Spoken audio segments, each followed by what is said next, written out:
Hey, welcome to Skeptic Hangout, the place where we sit back, relax, and chit chat about intriguing and sometimes controversial topics through the lens of skepticism. I am Laura, and I have with me my lovely co host, Josh. And today we will be discussing abortion. So grab your English tea or your pumpkin spice latte because that's right, it's that time of the year again. And join us as we discuss one of the hottest topics on the docket today.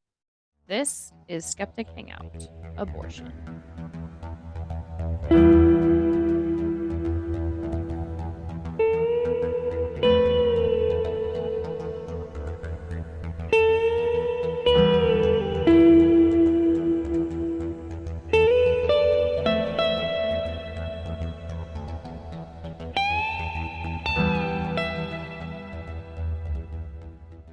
Uh, Okay, so this is a topic we have avoided doing for a while, actually, as it was really hot and it was here, there, and everywhere, all over just about every platform you can imagine. yeah, So every single time we were going to bring it up, we aborted the topic.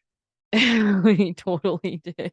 Well, I think we almost did it one week, and then you had to bail and like, oh, we cannot have just a bunch of guys talking about abortion on the show.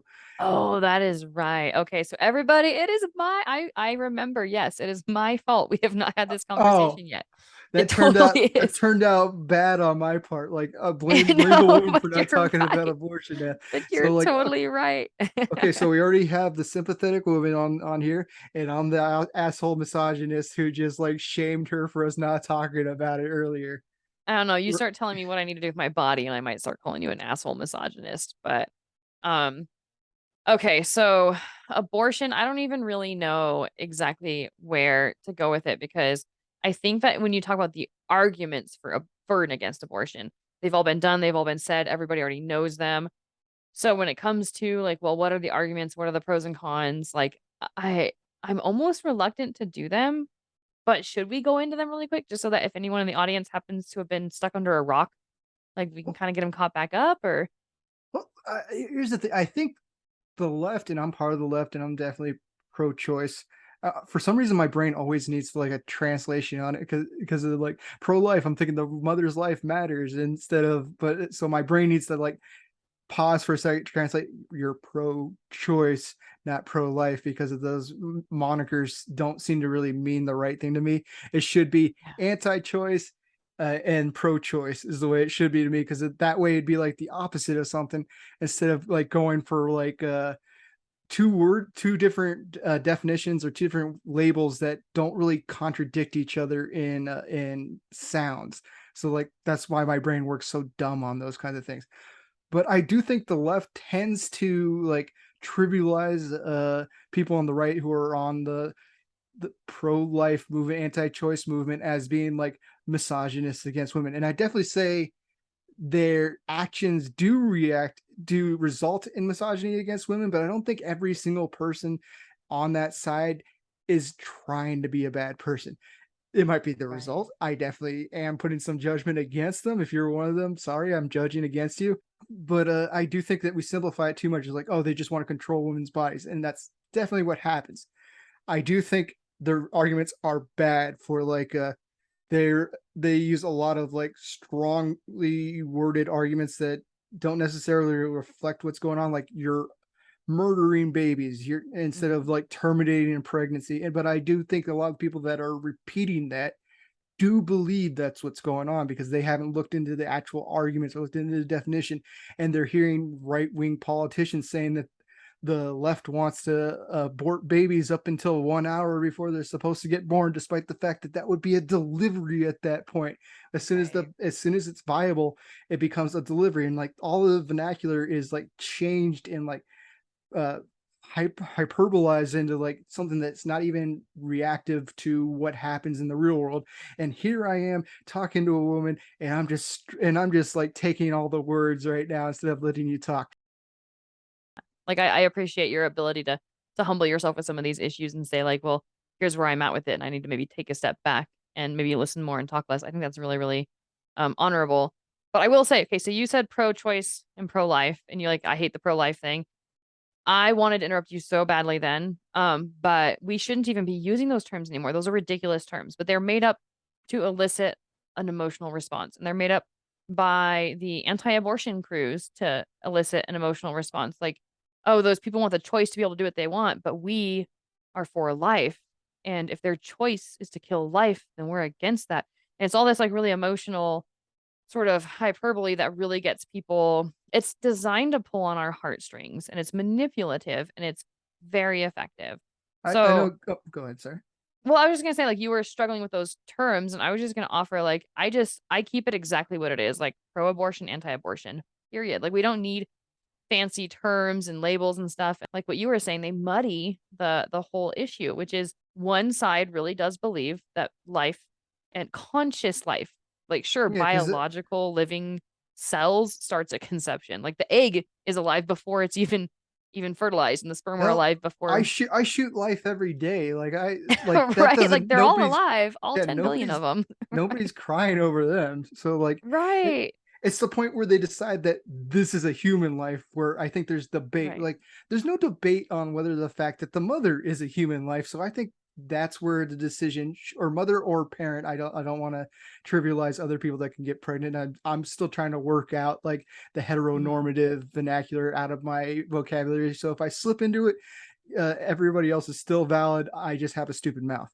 But they make like as soon as those things have touched, it's a human life, and I don't think that's quite right because there's nothing about that that I see as human. And there have been plenty of like opportunities where they've been shown like they do that trick of like they'll show like a cow fetus and like you think this is a human life, they'll say yes, and then they're like, oh, that was a cow. Like it just shows you like at that point there's no really big difference between what we look like or what we are as beings. Like yeah, has the potential for life, but so does a lot of things. A lot of things have potential for life.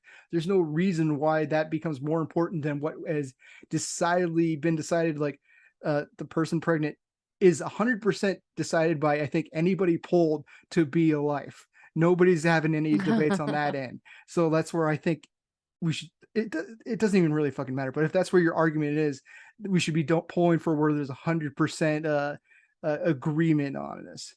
Defining what living tissue is versus a life versus a human life versus a conscious human life, right? Like I know that there's a lot of argument over people in vegetative states and what should be done about them. Should we keep them alive? Should we let them go? Like at what point are we responsible for trying to continue to rehabilitate them? At what point are we responsible for allowing that body to die? Especially if the conscious mind no longer even is there, right? So even with fully born living human beings that nobody would question as a human being, there's this sort of gray area in question over whether or not that thing is alive. And I realize I just said thing, like I'm sorry for being insensitive, but like whether or not that human being is still conscious and alive and and able to have thoughts and feelings, or whether it's just a body that's being kept alive. And when you talk about a fetus or an unborn baby, there are points where you can say, okay, that being can exist outside of the womb.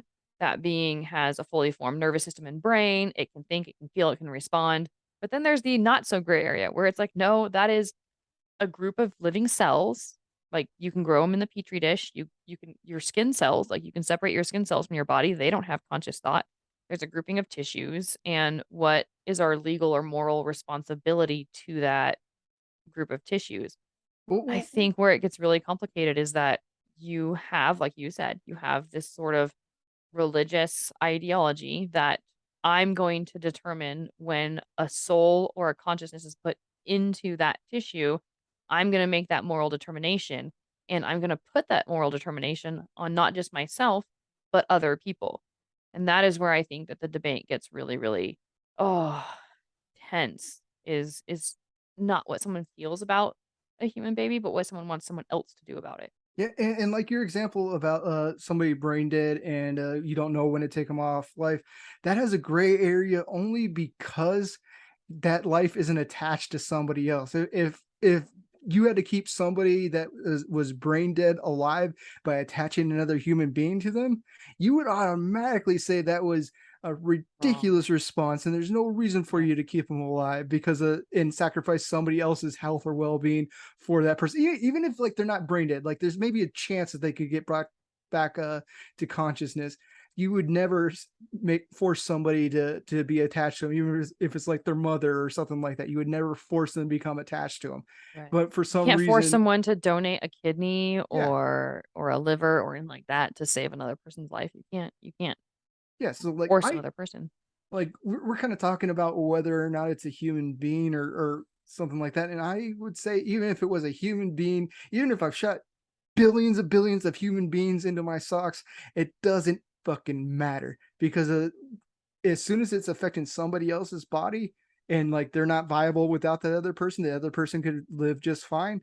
You're under no condition, or you shouldn't be under condition to be forced to support that life with your own body. It doesn't make sense. I don't understand. It seems like a lot of like slut shaming or some shit like Oh that, of yeah. like, you got into that situation, and I still see this to this day, of people, you got Oh my into that God, yeah. situation because you didn't close your legs. Like, there were two people involved at least, maybe more if they were having a real good time. But it doesn't really matter, because during sex, uh the person that can get pregnant can revoke permission to their body at any point during the deed. I Yeah. don't understand why, because it's inside the body, they no longer can revoke permission from their body. Consent should be able to be taken away at any point. That fetus Hmm. or whatever it is violating their consent by being in their body when they don't want it. And yeah, it does get really, really emotionally tricky when you start to talk about, well, what if it can survive outside the womb, like what you said.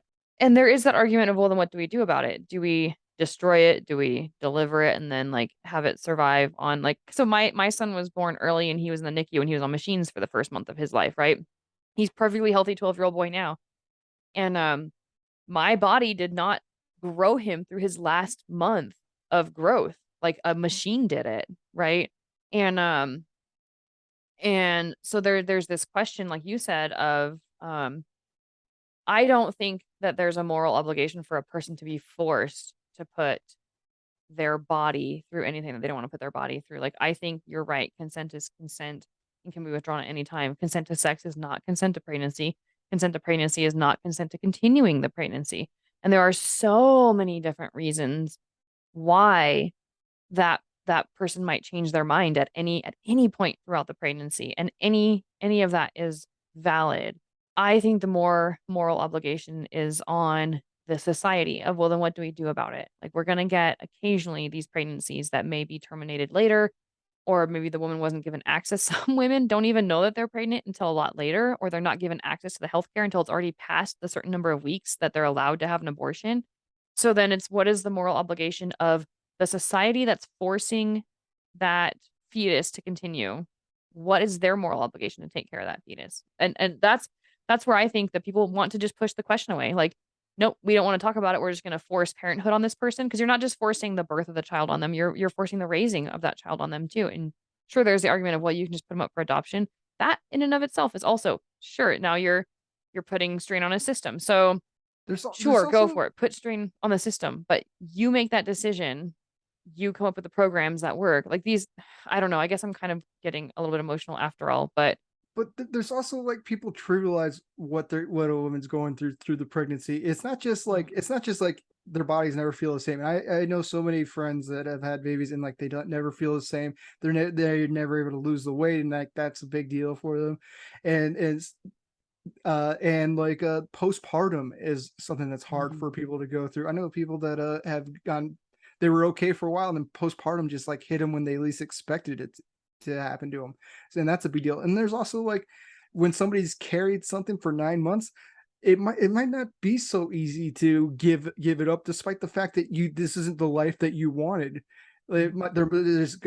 Your body plays tricks with you, with hormones and crap like that. So by the time by the time it's born, like, you may have not wanted this baby, and there's going to be some resent for the baby, possibly not 100%. Some people end up liking the babies that a lot of people probably end up liking the babies that they were forced to have, or came into a situation where they had, but it's not the life that they wanted. And there could be some resentment put on the baby. And maybe the person's just not like, they're terrible parents, but they can't give up the baby after they've seen it.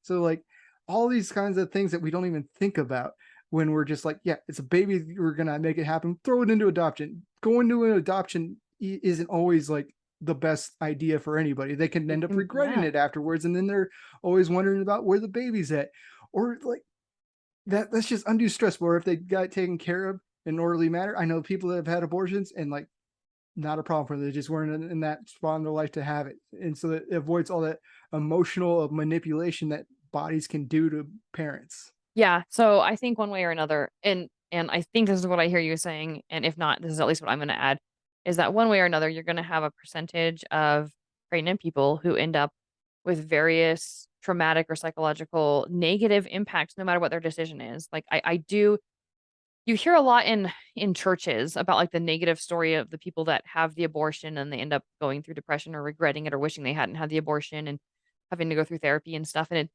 those stories were like rampant when I was a Christian in church. And I can kind of see that with the psychological programming that you've been given, that you've now just killed a human being, and the well, um Yeah, if people are constantly like your calling you a baby is still now murderer. in heaven waiting for you, but you never gave it the chance to be alive. This negative programming that you get can be very, very traumatic. I also know people outside of that community who've gotten abortions, and like you said, it was the right thing to do at the time. They didn't suffer any negative consequences, or even if there were like some minor psychological consequences at the time, they recovered from them and moved on.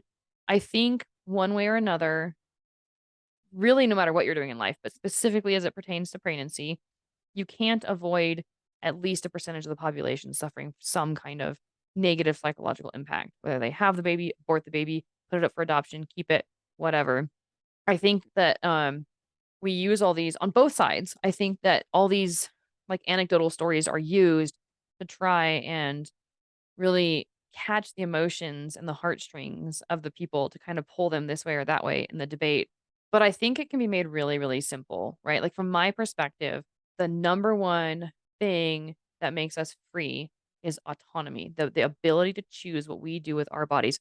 I know I can't go out and murder people or go out and rape people or go out and steal and take people's properties. Like I know that there are social boundaries that cannot be crossed, but I have my physical body. I can tattoo it. I can pierce it. I can dye my hair whatever color I want to dye it. I can make decisions for myself. I can gain weight. I can lose weight, right?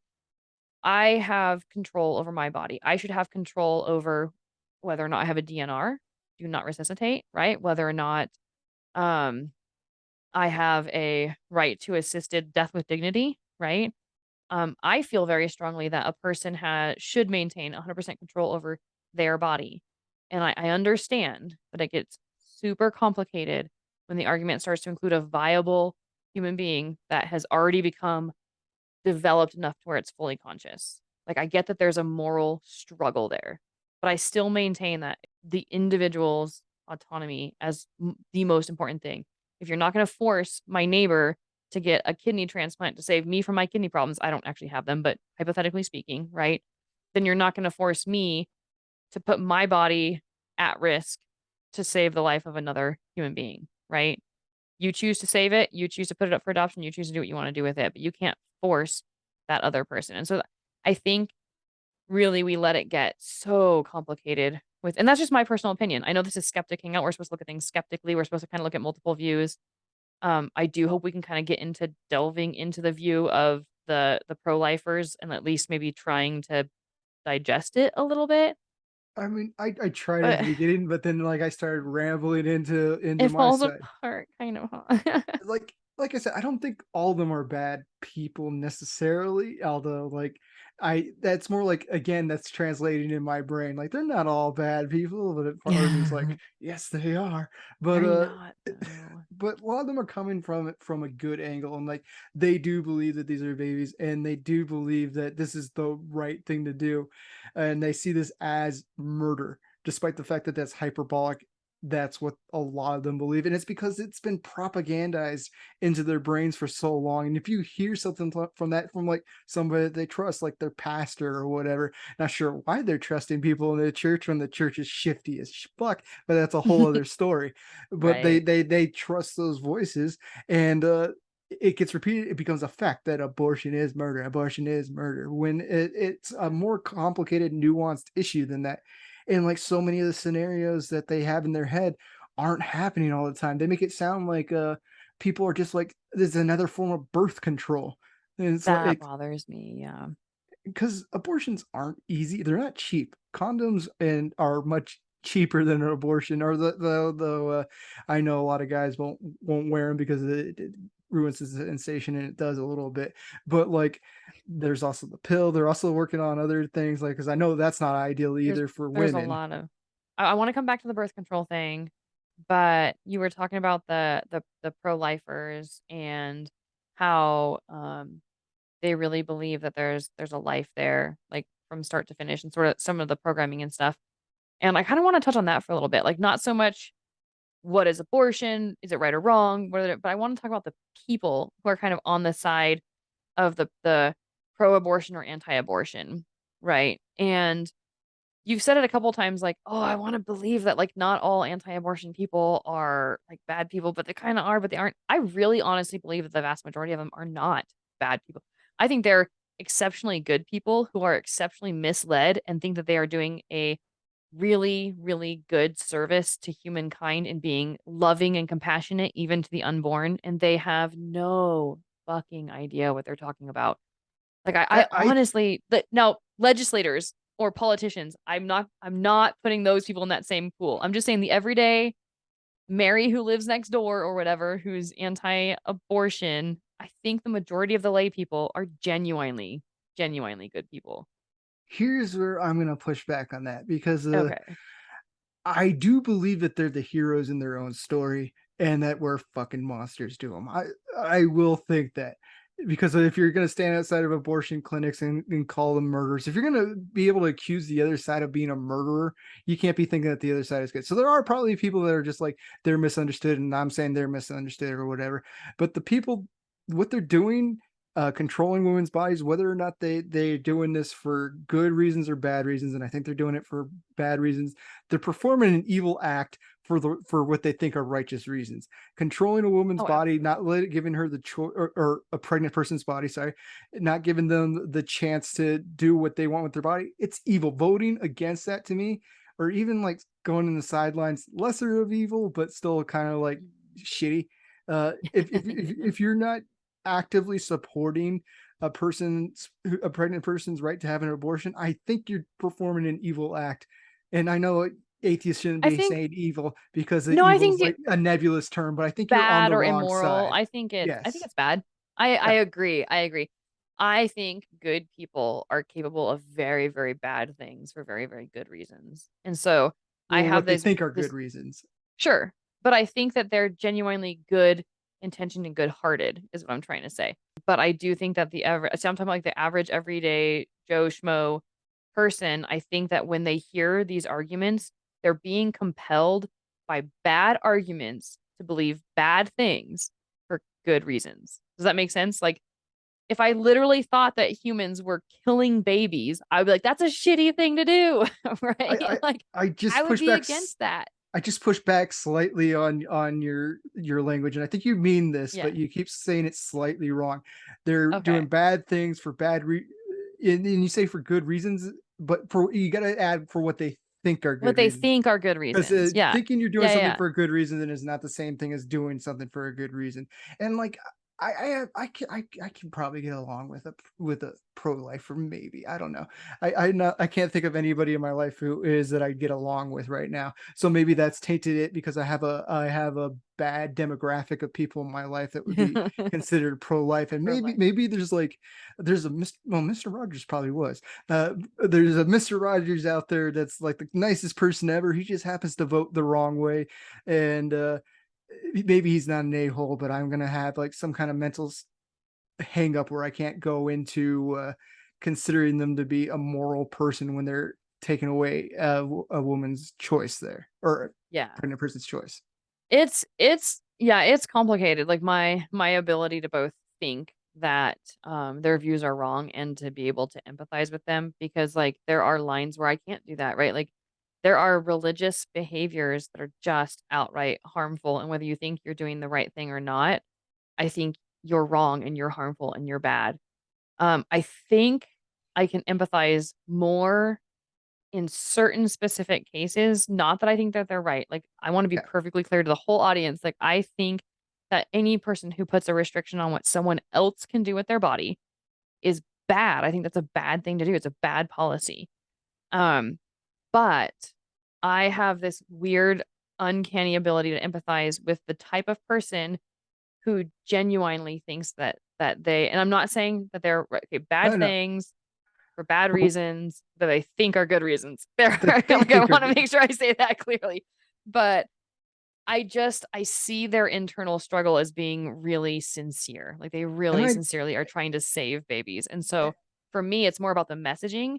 It's more about the politicians, the activists. I think that the education out there is shitty and that these people like they don't know what the fuck that they're talking about. And it's sad when you can manipulate good people into doing bad things. I'll put it that way. like I'll say this. I can understand their point of view better than like if they're like homophobic or transphobic. I Oh can't yeah, I excuse can't that no understand matter that. what Yeah, they are, that's because there's bullshit. I've never heard a reason that makes sense other than that their god's a bigot, and like that doesn't make and that doesn't make their god sound like a great thing to be following. But like I can understand they got the idea of murder in their head. So like yeah, they're absolutely trying to be good people. Most of them. There are probably some that are just a-holes. Some Well, are, actually, I agree. I've talked to some of them that are just a-holes.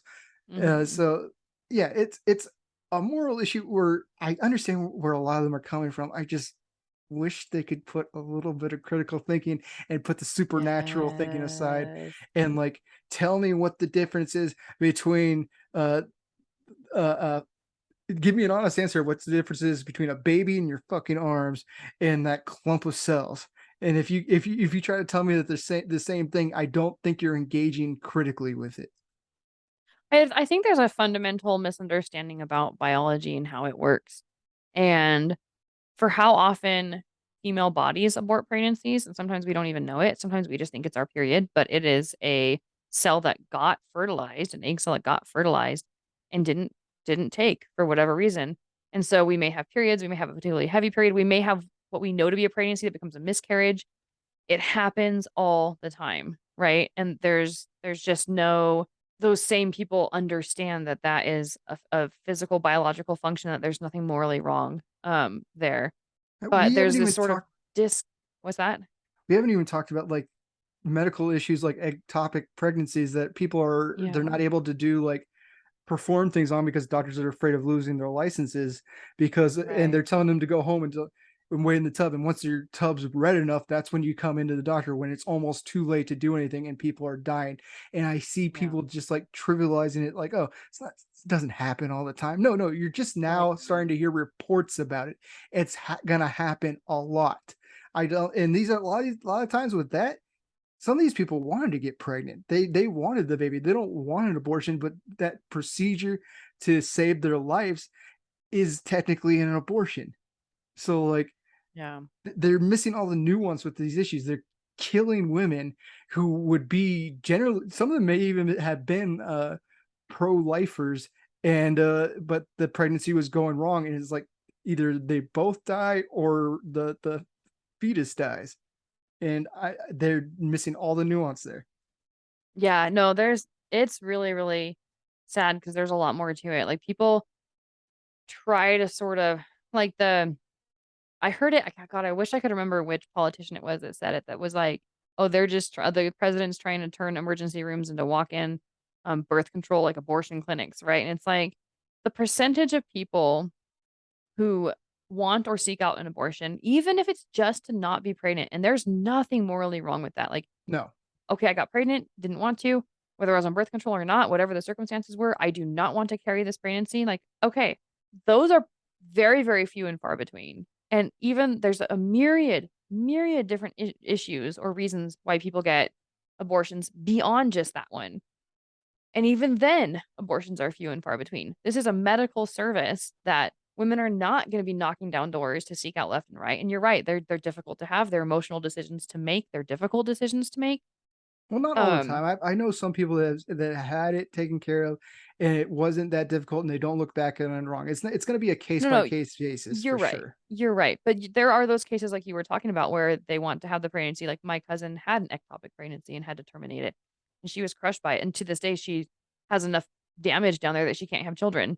Right. And it was a very, very big deal and it was life threatening. So that's kind of what I mean is like, it's not like every single woman who's seeking out an abortion is like, well, no big deal. I'm going to go get an abortion. And even if a few do, fine, no big deal. Yes, What I'm fine. saying is like the hyperbole, like the message around this is getting warped to the point where I almost want to shift the discussion away from abortion into birth control, because these same people, they're like, well, they're just using abortion as a form of birth control. Well, okay, why isn't that kind of stuff more readily available? Why isn't pregnancy, like, even if it's like the morning after pills, why aren't those more readily available? Why do people have to pay so much for birth control? Why do they have to go through all these hoops, and like especially teenagers and people who are underage who have to get their parents' permission and stuff like that? And if they have a parent who is anti-birth control, then now they have no avenue to getting, other than, sure, condoms, absolutely. They're fairly easy to get, um but it seems to me like the people who are arguing against the birth control are also arguing against the abortions and saying that every single person is going to get an abortion. And it makes me want to back the conversation up one step and say, well, why don't we do more to help people have good physical health and prevent the pregnancies to begin with, or to terminate it right off the frickin' bat, like the morning after they have sex with Yep. somebody? And why make it this big huge deal? Um, just to prevent, like, making it harder and harder to prevent the pregnancy to begin with. And even then, I want to be perfectly clear to the audience. That doesn't mean that if we improve birth control and make it more readily available, that abortions should therefore be illegal, right? Because I've known people, like my my twins were conceived on birth control, right? Um, so like people, birth control fails. It doesn't always work. And And even if you weren't using it and you happen to get pregnant when you weren't planning on it, sometimes, and it's not always a good smart choice to do, but like I've said earlier, condoms do diminish feelings, and some people get in the moment and they're just like, "Fuck it, I want to feel this," and they end up having more fun but less safe sex. And I don't think I think that's not a moral issue. It's maybe a logic issue, and definitely shouldn't be happening if you're not trying to have babies, because that's a good way to have a baby. But it's still, those people should be just as should be able to get abortions just as much as the next person. yeah, so I agree. We can talk all day about responsible sex, safe sex, how to teach people, how to encourage people, how to, make things more readily available to them. But I honestly think that at the end of the day, it's almost like a punishment. Like, we send people to jail for murdering people, but you're gonna now put these people in a position of um raising a child that they're not ready to raise, potentially having each other in their lives indefinitely, right? Like, I have a child with another man, and we're going to be in each other's lives forever now. Like, thankfully we don't see each other much or really need to interact, but um Some that's not people get ever going to stuck in a change. some people get stuck in abusive relationships that way, Right. because Or they're marriages, or yeah. because a baby's a strong anchor, and like it's really hard. I know people trying to get sole custody because the person that they were with before was an abusive dick, and because there's a baby involved, there's a long process, and it's stressful on everybody. Put up with that kind of thing. Not everybody should. If it's abusive and like they're afraid for their health because of the guys hitting them or knocking them around, they shouldn't be stuck tethered to that person. Well, okay, so I'm just looking at it from me, a prospective parent point of view. I find out I'm pregnant. I don't want to be pregnant. It's easier for me to just terminate the pregnancy I right off the agree. bat and have the legal and medical means to do so I'm with you safely. so far. Boom, done. To force me to get all the way through that pregnancy and then give it up to adoption. But then once you get to that point, suddenly it's easy. Like, it's really, really, really fucking hard to get the abortion, right? Depending on where you're at, depending on what your laws are. They make it incredibly hard to get that abortion. And this is from my perspective as the prospective parent, right? The person who's pregnant who does not want to be pregnant. I'm saying they make it really hard on you to just end the pregnancy. But then, hey, once you're forced to carry it, once you're forced to give birth, just give it away, right? Like, it's easy for you to adopt it out to a family member. It's easy for you to put it up for adoption. And again, maybe emotionally not super easy. I might be hyperbolizing a little bit, but I guess I'm just saying it as a little bit of bitterness from the perspective of a womb owner who would hypothetically be forced to grow a life inside of me if I wasn't wanting to, right? That it's a little bit contradicting to me as the person who has to do the growing, that you're not going to allow me to get a relatively easy, relatively simple procedure safely done legally in the hands of a doctor, but you'll allow me to just like give up my child once it's born. Well, it's because they don't understand the hardships on the bodies. Their whole thing is getting the baby out of the fucking body. Once it's out of the body and it's still living with somebody else, the adoption thing doesn't matter. That's they're giving you a quick out so that the baby was actually produced alive. I'm not saying it's a good Right. argument, but I'm saying that's For a what they care point. about is the fact that the baby Yeah. was alive and we're not going around murdering babies. Once it's alive, getting into the foster system, like I've said, I know a lot of atheists make the argument of it goes into the foster system and then it you're just leaving it up to whether or not it's going to get adopted. From what I've read, and I can't say that I'm an expert, babies get adopted very easily. It's when they get into the Exactly. older numbers that Yeah. the foster system really fails. And you're right. If you look at it just from the anti-abortionist's perspective of, well, we want to maintain that life and make sure it stays alive, but we won't force you to raise it. We'll take it away and we'll find it a home and stuff.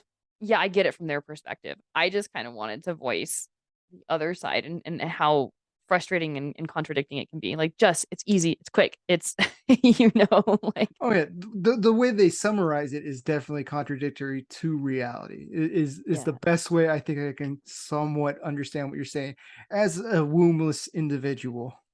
So that kind of brings us to the end of our show. And I know that we are both very one-sided on our views of abortion. And so in that respect, it's kind of hard to represent both views. I think we at least articulated both views, maybe not well, but this is one of those topics that can be very polarizing. Let us know. Yeah. Tell us your story or your thoughts. In the meantime, though, keep questioning. Interrogate your beliefs and stay skeptical. Bye for now.